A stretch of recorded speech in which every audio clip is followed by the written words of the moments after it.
Hey there, lovely viewers. Have you ever had a friend or a loved one who suddenly seemed distant, almost like a locked door that you couldn't open? Have you ever felt the frustration of not knowing what went wrong or how to reconnect with them? If that's a situation you found yourself in, then surely you are in relationship with an INFJ. INFJs struggle in direct communication. They face difficulty in communicating their needs and concerns in words. Instead, they choose avoidance. That may lead to a full shutdown eventually. It is not a choice for them. It is about who they are. Understanding the INFJ door slam is like unlocking a hidden treasure chest filled with insights that can improve your personal relationships, whether you're an INFJ yourself or you're close to one. Today, we're going to break down the 5 early signs of INFJ door slam. This video will help you navigate the maze of INFJ relationships. You will then be able to spot these signs, understand why they occur, and hopefully prevent the dreaded door slam. Are you ready? Let's jump into it.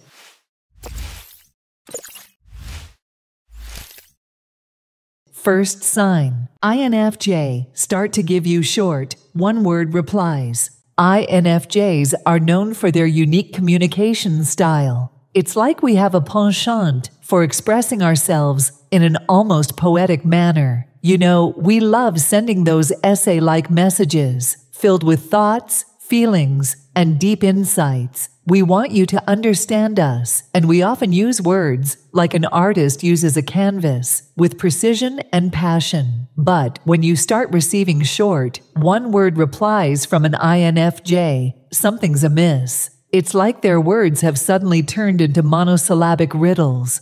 Those rich, expressive texts that used to flow effortlessly are replaced with cold and distant responses, like no or okay.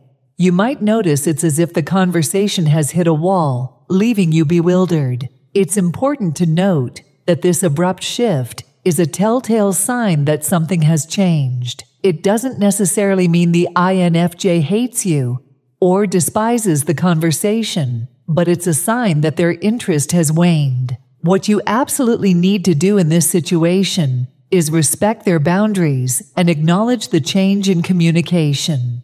Avoid overwhelming them with questions and instead offer your support and patience.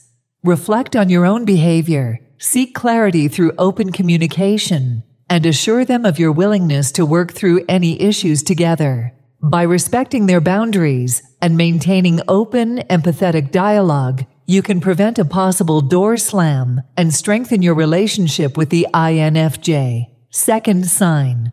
INFJs become slow and unresponsive to your messages. This one's all about the pace of communication. You see, INFJs by nature are meticulous thinkers, and they often reflect deeply before they respond. But here's the catch. When you notice that an INFJ is becoming notably slow and unresponsive to your messages, it's time to sit up and take notice. Now, it's essential to understand that INFJs typically take their time to think and craft thoughtful responses. They're not being careless, it's just their style. However, if you've noticed a significant change in the speed of their responses, it's a sign that something might be amiss. Slower responses, especially when combined with other signs we'll discuss later, could very well be an early indicator of a looming door slam. It's natural to feel a bit anxious when someone you care about starts responding more slowly. It's absolutely crucial not to jump to conclusions.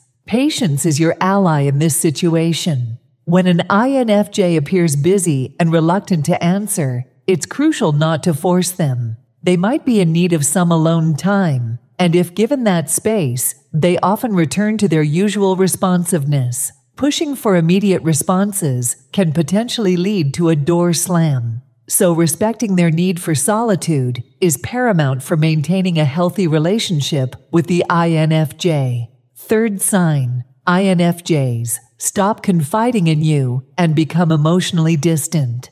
INFJs by nature are known for being somewhat reserved, But when they truly trust someone, they open up like a blossoming flower. They'll share their thoughts, their feelings, and their deepest secrets.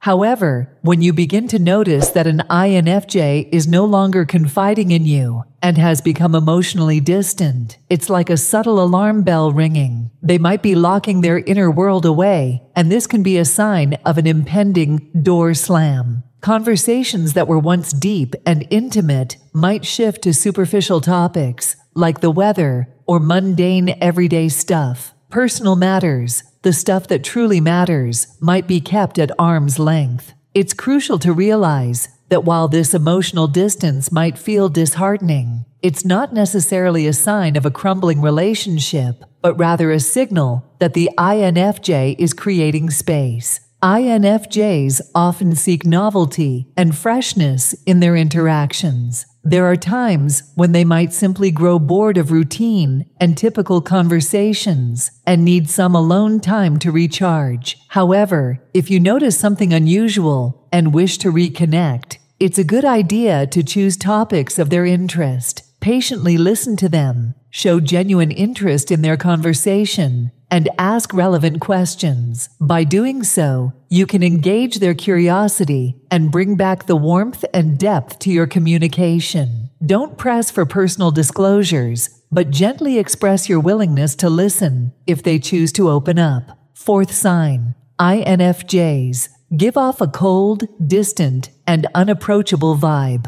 I'm sure many of you know INFJs as these warm, friendly souls who seem to radiate empathy and approachability, always there with a listening ear and a comforting presence. However, when you notice a stark change in an INFJ's behavior, where they appear cold, distant, and unapproachable, it's like an unexpected plot twist in your favorite book. It's crucial to recognize that this shift doesn't necessarily stem from anger or hostility, but rather a sense of apathy and a lack of empathy. The INFJ might not be interested or invested in the relationship as they once were. So, when you perceive this chill in the air, it's time to take notice and address the underlying issues that may be contributing to this change. Firstly, reflect on recent interactions and situations to identify any actions or behaviors that might have caused distress to the INFJ.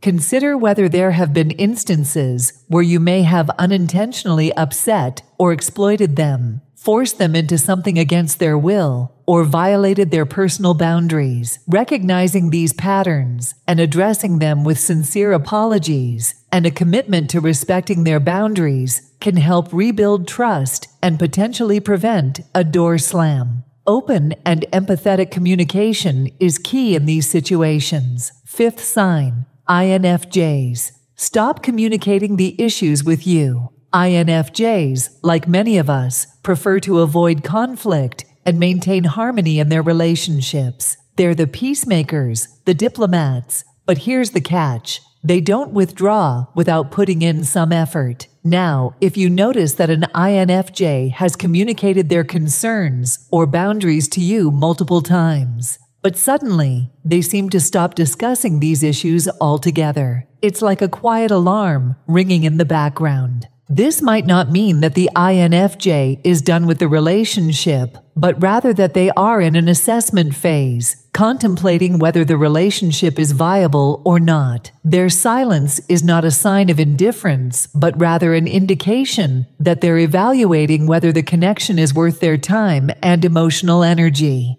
In a situation where an INFJ stops communicating their issues with you, and you sense that they are assessing the viability of the relationship, it's a crucial juncture. To avoid a potential door slam, it's essential for the other person to take deliberate actions. Firstly, self-reflect on your commitment to the relationship and whether you genuinely wish to salvage and continue it. If you're committed, initiate an open and honest conversation with the INFJ, acknowledging their concerns and expressing your willingness to address them. Actively listen and validate their feelings, ensuring they feel heard and respected. Collaboratively work on solutions to the issues they've raised and demonstrate a genuine commitment to respecting their boundaries. Clear, empathetic communication, coupled with tangible efforts to improve the relationship, can go a long way in preserving the connection with the INFJ.